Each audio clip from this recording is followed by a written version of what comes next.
Hello everyone, I want to show you an exciting new feature where you can build your own dashboards using an AI agent. So if we go over to Bruin Cloud, if you navigate over to the dashboards pages, and in here, as you can see, I started off with a prompt.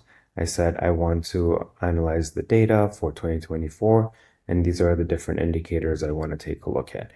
And it just went ahead, it generated a bunch of queries, it created the dashboard for me. If you click on any of the charts, you can see the query right behind it.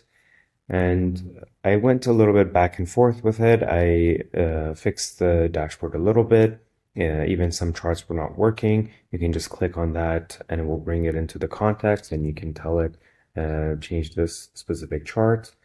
And once I had this dashboard, for example, was taking a look at this chart over here. I saw that there's a dip here. Now let's try it out and give it a question. Why is there a dip in customer satisfaction in July?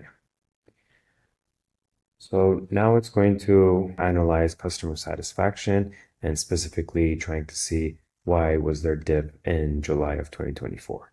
So it actually did the analysis for us. It understood that I'm asking a question. I didn't ask it to build a chart or anything. So it actually analyzed the data. It kind of understood that it's not a real dip, it's relative. But it did kind of find where that specific dip in customer satisfaction came. So overall, this becomes your companion for building reports, asking it questions, getting responses, all in the same place. If you like this feature, please go ahead and book a demo with us or sign up and try it out for yourself. Thank you.